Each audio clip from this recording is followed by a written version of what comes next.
स्वागत है आपका अथर्व क्लासेस पर। राजस्थान महिला सुपरवाइजर भर्ती के लिए जो प्रैक्टिस सेट की सीरीज स्टार्ट करी थी उसका आज हम 6वां प्रैक्टिस सेट पढ़ेंगे। इससे पहले 5 चैनल पर अपलोड कर दिए गए हैं। अगर आपने अभी तक वह नहीं देखे हैं तो चैनल पर जाकर जरूर देखें, क्योंकि ये सभी प्रैक्टिस सेट एग्जाम की दृष्टि से काफी महत्वपूर्ण हैं।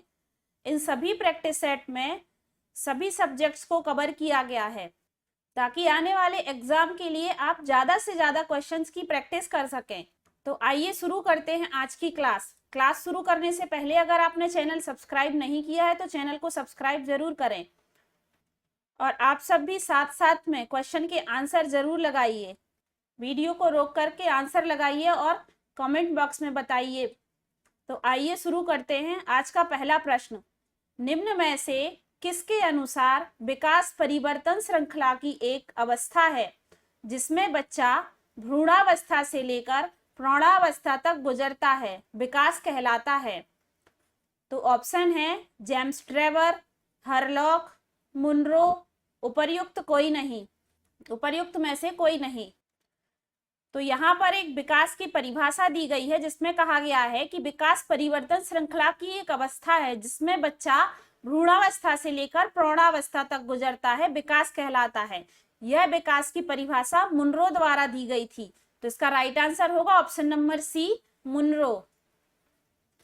नेक्स्ट क्वेश्चन है, निम्नलिखित में से किस अवस्था में बच्चे अपने समवयस्क समूह के सक्रिय सदस्य हो जाते हैं? तो ऑप्शन है किशोरावस्था, प्रौढ़ावस्था, पूर्व बाल्यावस्था या बाल्यावस्था। तो किशोरावस्था ऐसी अवस्था है जिसमें बच्चे अपने समवयस्क समूह के सक्रिय सदस्य हो जाते हैं। तो इसका राइट आंसर होगा ऑप्शन नंबर ए, किशोरावस्था। नेक्स्ट क्वेश्चन है, निम्न कक्षाओं में शिक्षण की खेल विधि आधारित है? तो ऑप्शन है शारीरिक शिक्षा कार्यक्रमों के सिद्धांत पर, शिक्षण की विधियों के सिद्धांत पर, यहाँ पर है शिक्षण की विधियों के सिद्धांत पर, विकास एवं वृद्धि के मनोवैज्ञानिक सिद्धांत पर, शिक्षण के सामाजिक सिद्धांत पर।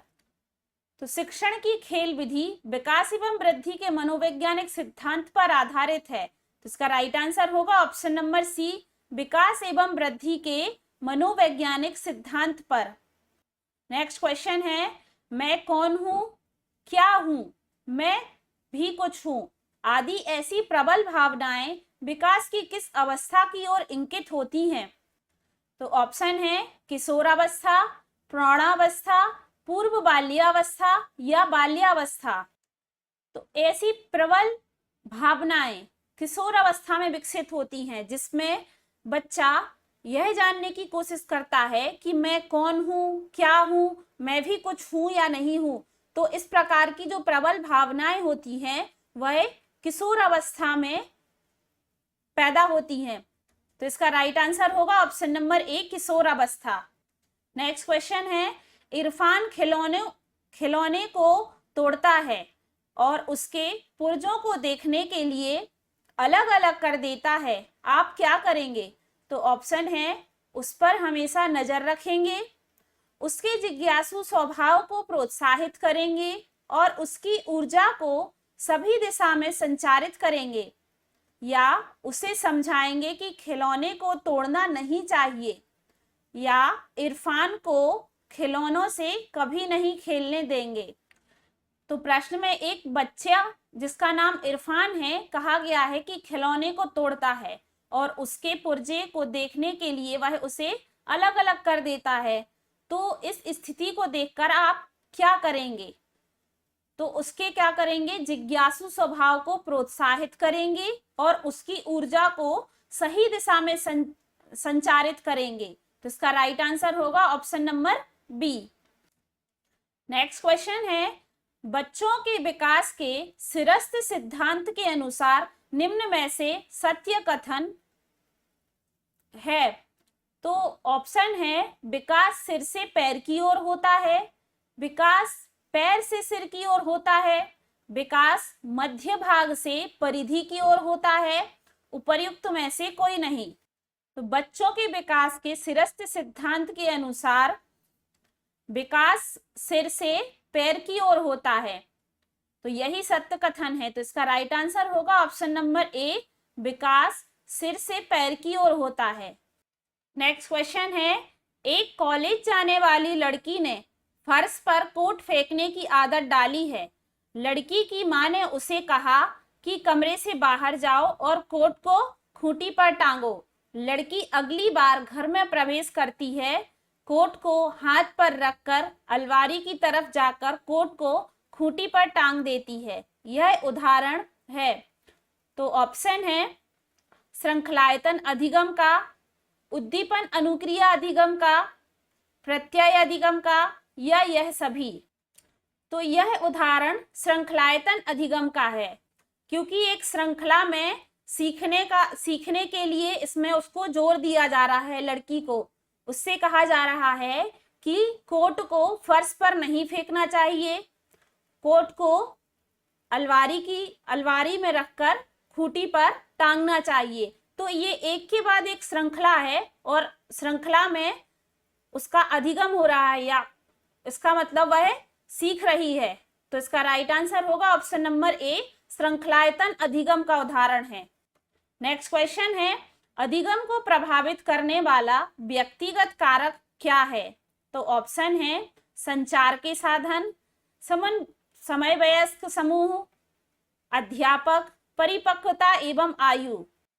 अधिगम को प्रभावित करने वाला जो व्यक्तिगत कारक है वह परिपक्वता एवं आयु है। तो इसका राइट आंसर होगा ऑप्शन नंबर डी, परिपक्वता एवं आयु।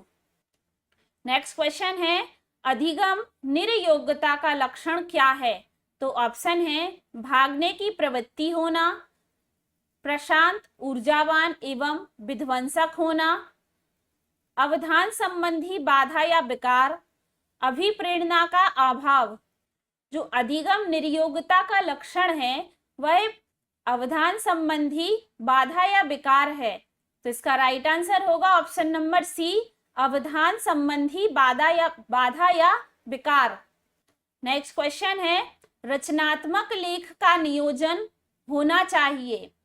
तो क्या होना चाहिए? ऑप्शन है केवल उन छात्रों के लिए जो कक्षा स्तर पर पढ़ते हैं, केवल उन छात्रों के लिए जो लंबे वाक्य को लिख सकते हैं, केवल उन छात्रों के लिए जो समाचार पत्र के लिए लिखना चाहते हैं, या सभी के लिए।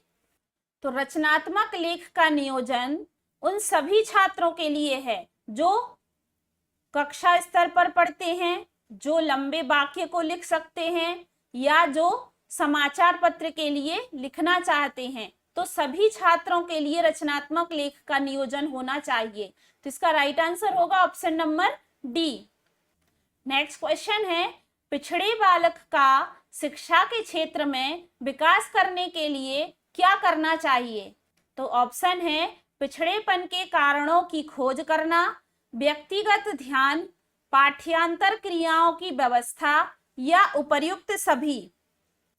तो पिछड़े बालकों का शिक्षा के क्षेत्र में विकास करने के लिए उनके पिछड़ेपन के कारणों की खोज करना, व्यक्तिगत ध्यान देना, पाठ्यांतर क्रियाओं की व्यवस्था करना।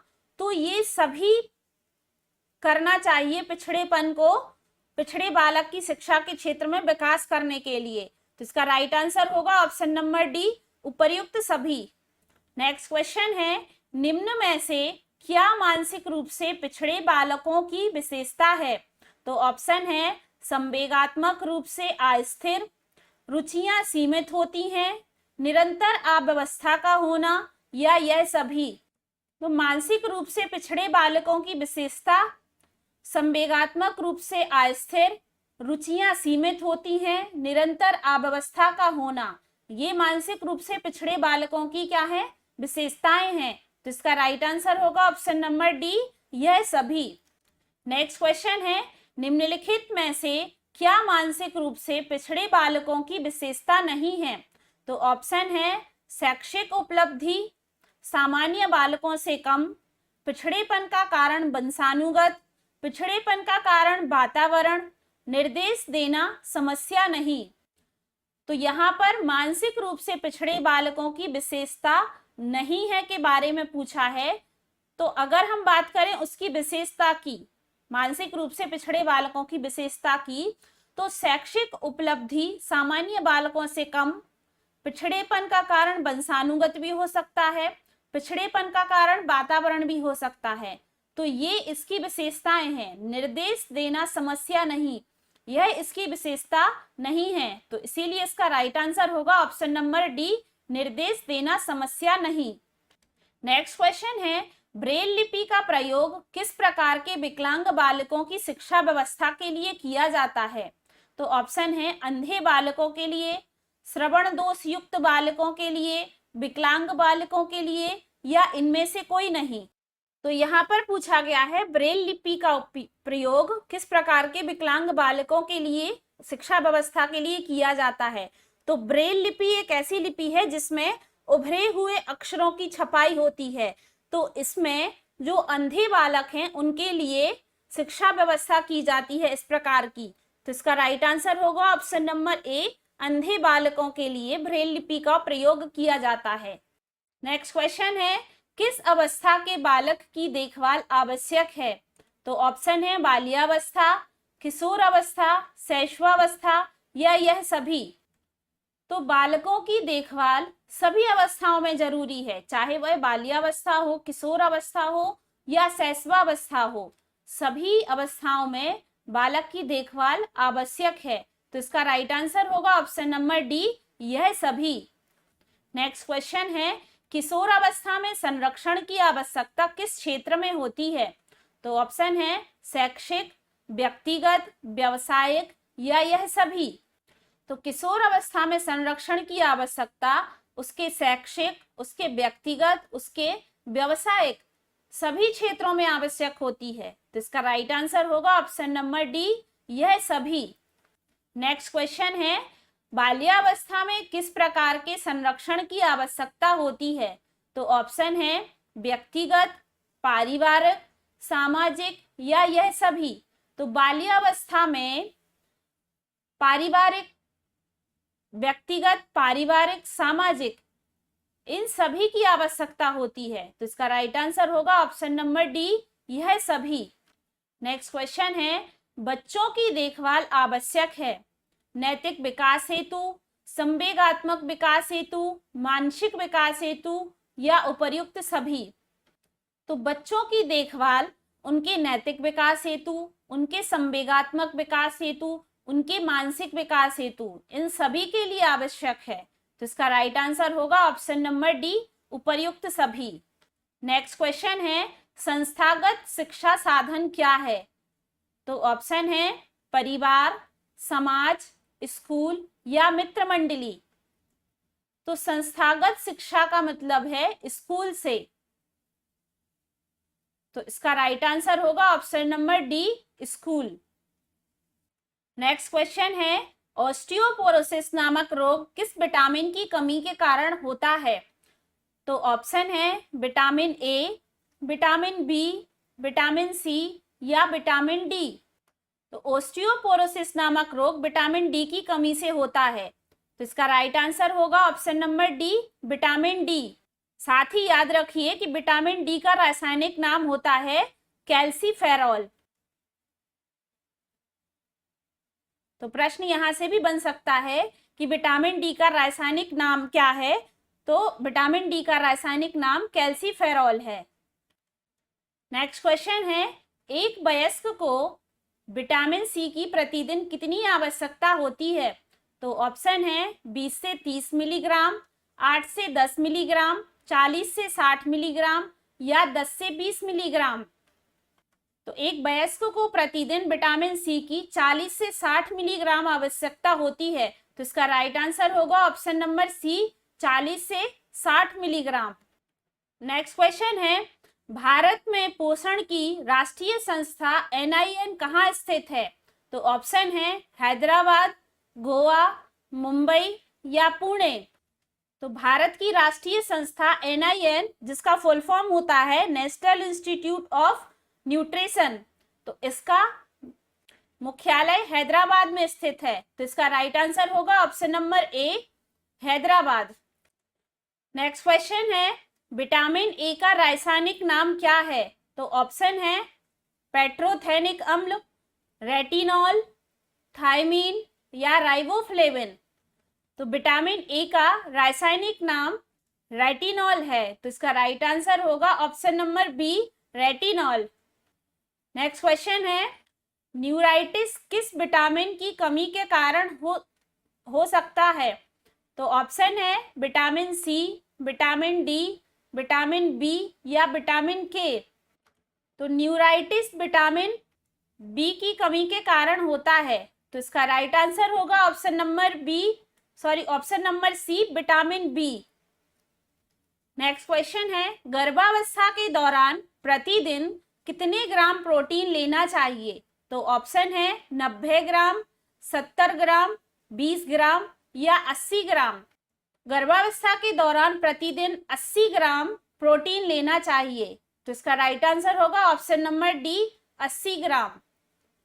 नेक्स्ट क्वेश्चन है, मातृत्व व गर्भस्थ शिशु के अधिक जोखिम के मामले किसके द्वारा ज्ञात किया जा सकते हैं?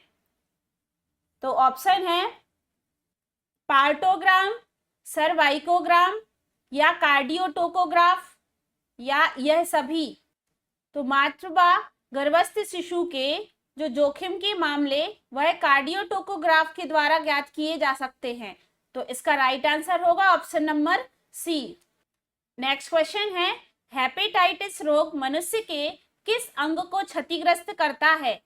तो ऑप्शन है यकृत, वृक्क, हृदय या फेफड़ा। तो हेपेटाइटिस रोग मनुष्य के यकृत को मतलब लीवर को क्षतिग्रस्त करता है, तो इसका राइट आंसर होगा ऑप्शन नंबर ए, यकृत। नेक्स्ट क्वेश्चन है, विवेक किस रोग को नियंत्रण करने में सक्षम वैक्सीन है? तो ऑप्शन है हैजा, पोलियो, हेपेटाइटिस या तपेदिक। तो विवेक नामक वैक्सीन हेपेटाइटिस रोग को नियंत्रित करने के लिए है, तो इसका राइट आंसर है option number C, hepatitis. Next question है, निम्नलिखित में से राजस्थान की प्रथम पवन ऊर्जा परियोजना कौन सी है? तो ऑप्शन है देवगढ़ पवन ऊर्जा परियोजना, बीथड़ी पवन ऊर्जा परियोजना, फौलादी पवन ऊर्जा परियोजना या अमर सागर पवन ऊर्जा परियोजना।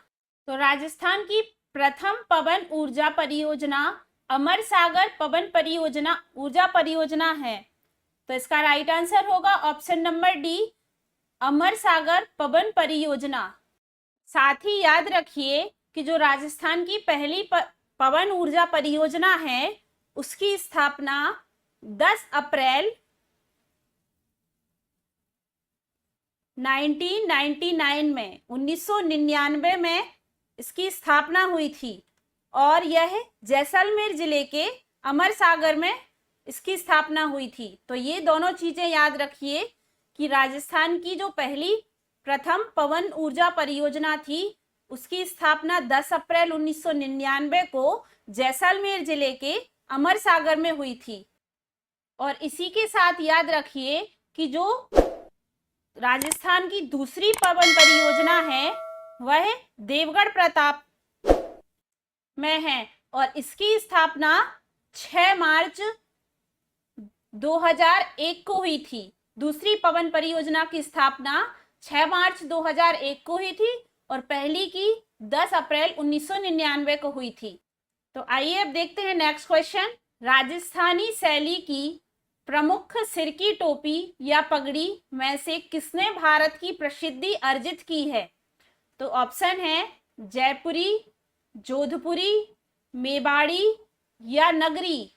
तो राजस्थान शैली की प्रथम जो सिर की पगड़ी है तो मेवाड़ी ने भारत की प्रसिद्धि अर्जित की है, तो इसका राइट आंसर होगा option number C, Mewari. Next question है, निम्नलिखित में से कौन सी चित्र शैली गीत गोविंद पर आधारित चित्रों के लिए जानी जाती है? तो ऑप्शन है किशनगढ़, मारवाड़, मेवाड़ या मेवात। तो चित्र शैली जो गीत गोविंदम पर आधारित चित्रों के नाम से जानी जाती है वह मेवाड़ है, तो इसीलिए इसका राइट आंसर होगा option number C, Mewar.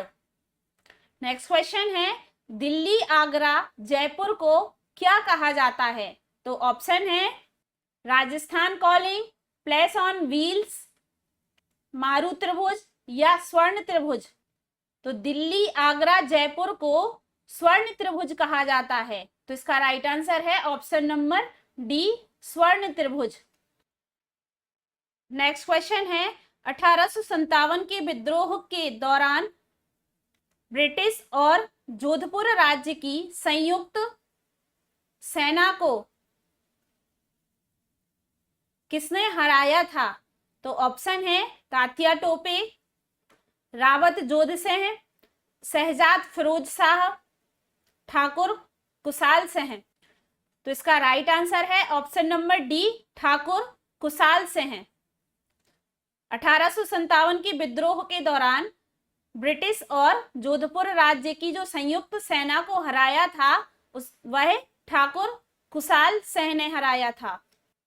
Next question है निम्नलिखित में से कौन सा सबसे बड़ा, सबसे तेज और सबसे महंगा कंप्यूटर है? तो ऑप्शन है personal computer, super computer, laptop computer या नोटबुक। सबसे बड़ा, सबसे महंगा और सबसे तेज कंप्यूटर सुपर कंप्यूटर है। तो इसका राइट आंसर है option number B, super computer. Next question है भारत में विकसित परम सुपर कंप्यूटर का विकास किस संस्था ने किया है? तो ऑप्शन है BARC, IIT Kanpur, IIT Delhi, CDAC. तो परम सुपर कंप्यूटर का विकास सीडैक पुणे द्वारा किया गया था। तो याद रखिए सीडैक पुणे द्वारा किया गया था। तो इसका राइट आंसर है ऑप्शन नंबर डी। साथ ही याद रखिए कि परम 8000 का आविष्कार 1991 में हुआ था और परम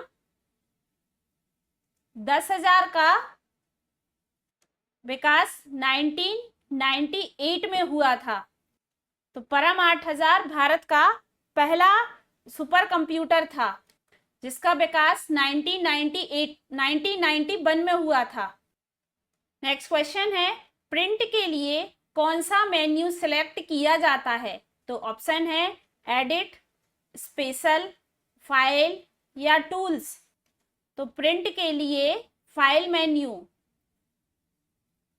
मेन्यू सिलेक्ट किया जाता है। तो इसका राइट आंसर है option number C, file menu. Next question है चोर धीरे से खिसक गया, दिए गए वाक्य में क्रिया विशेषण चुने।